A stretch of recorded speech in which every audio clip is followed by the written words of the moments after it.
The rejection email arrived while I was having lunch with my stepmother, Diana. Her perfectly timed smirk told me she'd been waiting for this moment.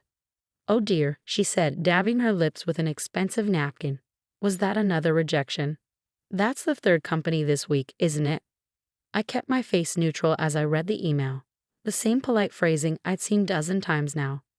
"While your qualifications are impressive, we decided to pursue other candidates." "Fifth company, actually," I corrected her, putting my phone away. "But who's counting?" My name is Olivia Chin, and at 28, I was watching my stepmother systematically destroy everything my father had spent his life building, including my career. Diana's smile widened. "You know, if you just accepted my offer to work at Chen Industries in a suitable position, none of this would be necessary." By suitable position, she meant a meaningless role where she could keep me under her thumb.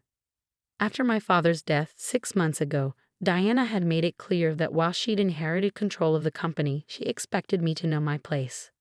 "I prefer to earn my positions," I said, taking a sip of water. "But then we have different views on that, don't we?" Her eyes narrowed. Diana had been my father's secretary before becoming his second wife 3 years ago. The ink on their marriage certificate had barely dried before his mysterious heart attack. "Careful, Olivia," she warned, her voice honey-sweet but her eyes cold. "That sharp tongue of yours is exactly why you can't find work. No one wants to hire someone with attitude problems." She wasn't even trying to hide it anymore. Diana had spent the last 6 months using my father's connections to blacklist me from every major company in the finance industry. Her message was clear: submit to her authority at Chen Industries or watch my career disappear. What Diana didn't know was that I'd seen this coming. My father, Christopher Chen, hadn't built one of the most successful investment firms in the city by being naive. He taught me everything he knew, including how to prepare for betrayal. "You're probably right," I said, standing up. "Thank you for lunch, Diana. Always illuminating." As I walked out of the restaurant, I could feel her satisfaction radiating behind me. She thought she had me cornered, desperate.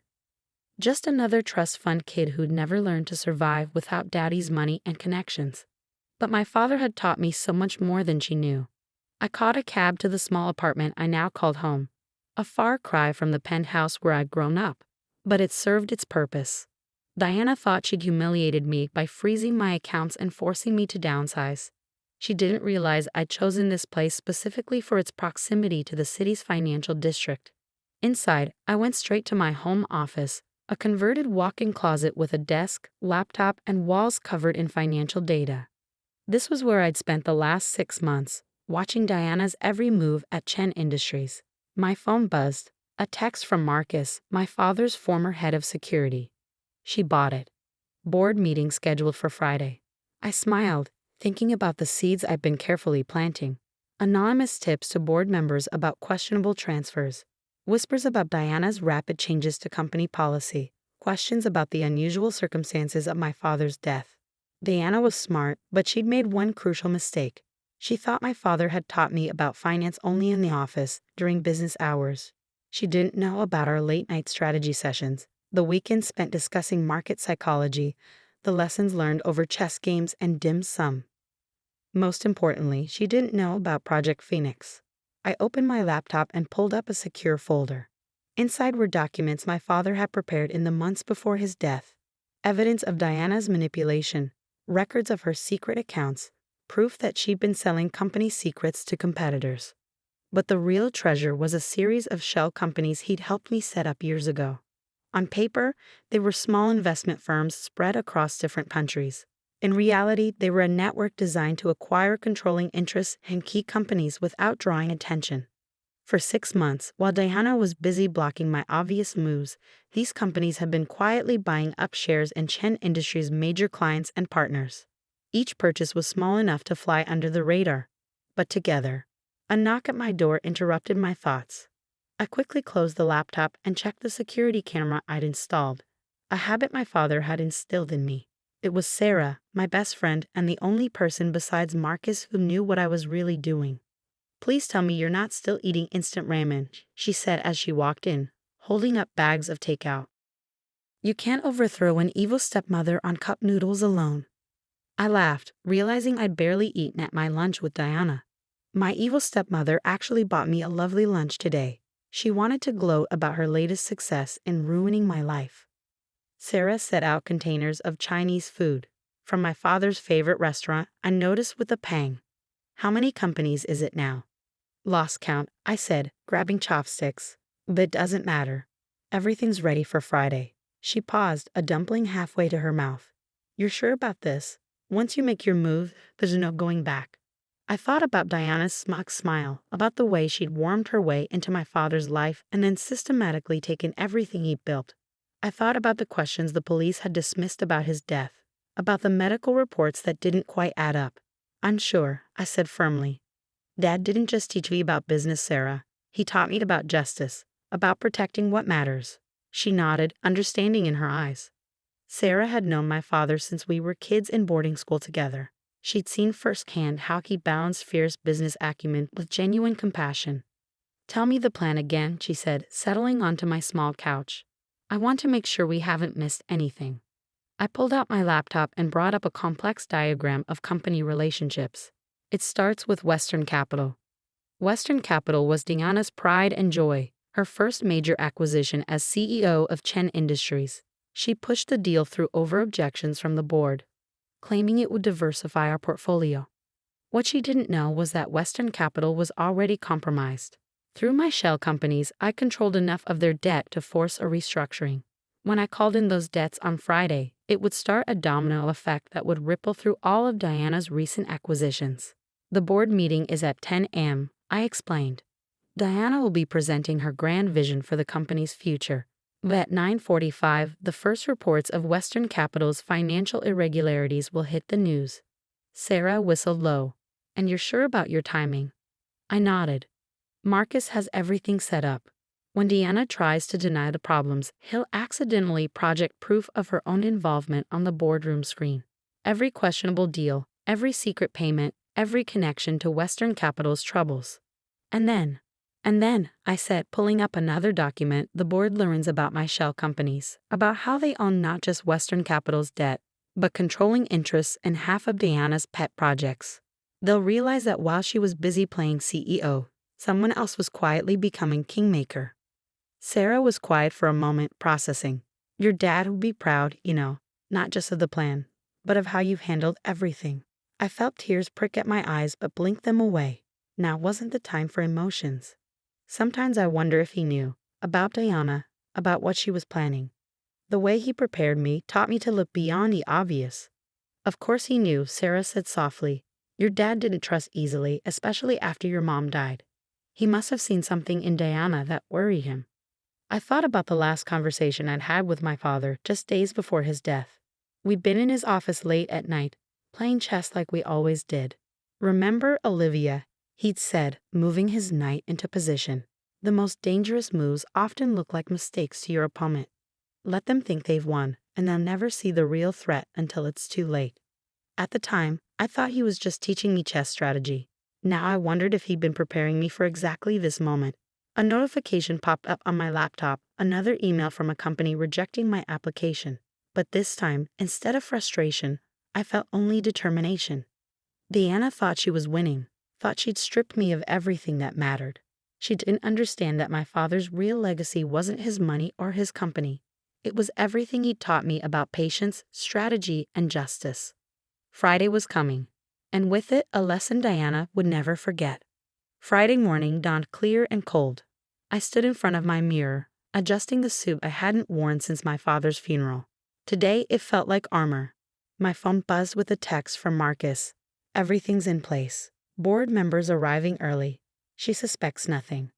I took one last look around my small apartment, at the financial charts covering the walls, the empty takeout containers from late-night planning sessions, the chess set positioned exactly as my father had left it in our last game.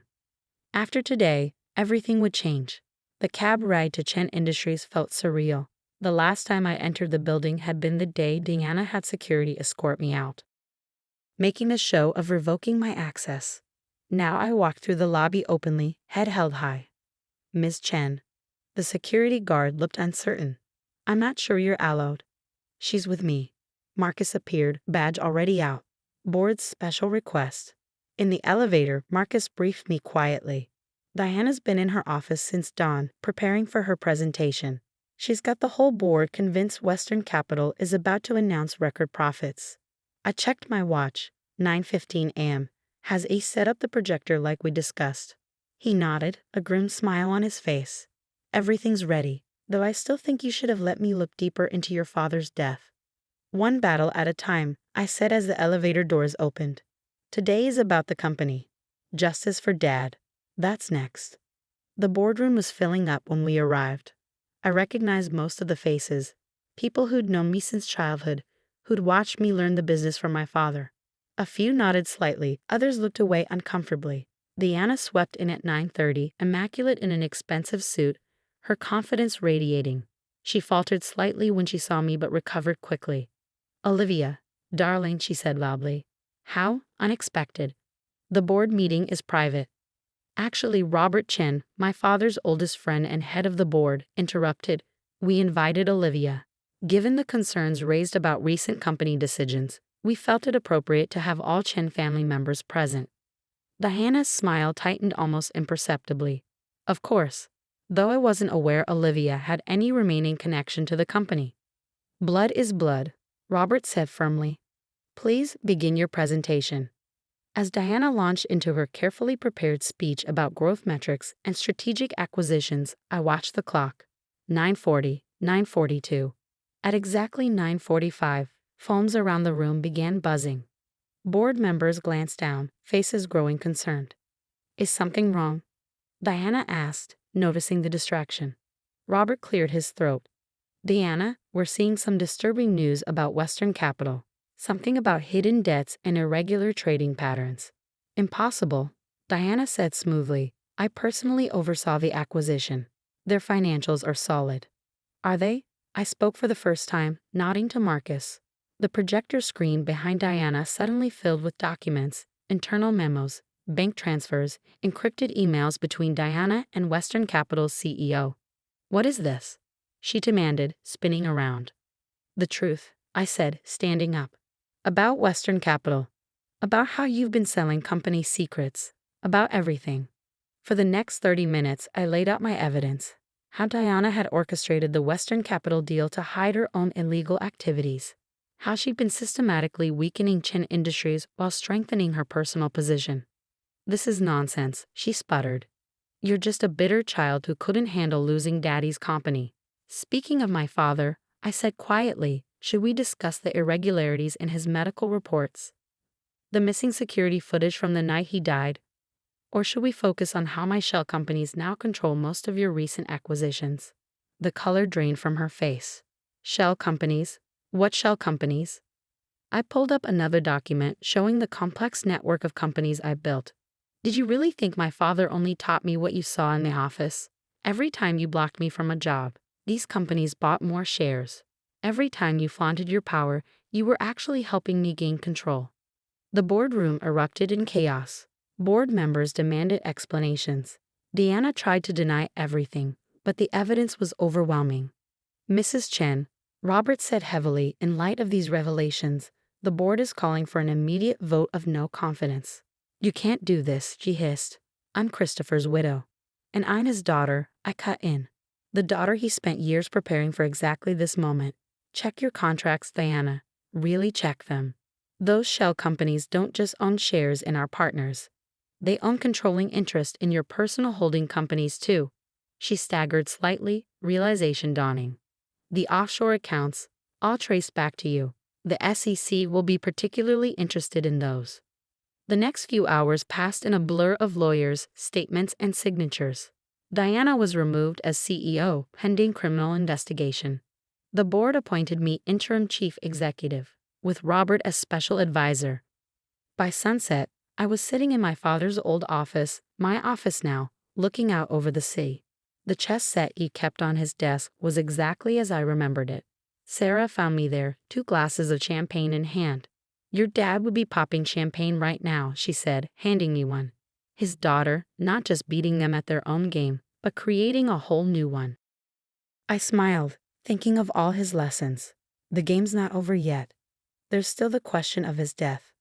One battle at a time, remember? She clinked her glass against mine. Today was about taking back what's yours. Tomorrow we get justice. A knock at the door interrupted us. Marcus, with a stack of files. Found these in Diana's personal safe, he said. Thought you might be interested. The files contained everything. Proof of Diana's long game, her manipulation of my father, and most importantly, evidence of what really happened the night he died. Well, Sarah said, looking at the files. Looks like tomorrow came early. I picked up the queen from my father's chess set, remembering his words about letting opponents think they'd won. Diana had thought she was playing chess while I was playing checkers. She never realized we were playing an entirely different game. You know what Dad always said about chess, I told Sarah, setting the queen back in its place. The queen might seem like the most powerful piece, but it's how you use your pawns that really wins the game. As if in answer, my phone buzzed with a news alert. Chen Industries stock soars under new leadership. Former CEO faces criminal charges. I looked around the office, at my father's books still lining the walls, his favorite painting hanging behind the desk, the city lights twinkling beyond the windows. Diana had tried to erase every trace of him, but his real legacy was never in these things. It was in the lessons he taught me, the strength he'd helped me find. Tomorrow would bring new challenges. There would be companies to rebuild, partnerships to restore, and yes, justice to pursue for my father's death. But tonight, sitting in his chair, I felt at peace for the first time since losing him. To Dad, I said, raising my glass. To Dad, Sarah echoed. And to the daughter who proved that the smartest player isn't always the one making the most noise. Outside my office, Chen Industries hummed with renewed energy. Employees who'd been afraid under Diana's leadership walked taller now. The fear was gone, replaced by hope. I picked up my father's favorite pen, the one he used to sign every major deal, and began writing out my plans for the company's future. There would be changes, but not like Diana's slash-and-burn approach. These would be strategic, thoughtful, built on the foundation my father had created. The sun had set completely now, leaving the office lit only by the city's glow. In this light, I could almost imagine my father sitting across from me, that proud smile on his face, setting up another chess game. Your move, Diana, I whispered to the empty room. Your move.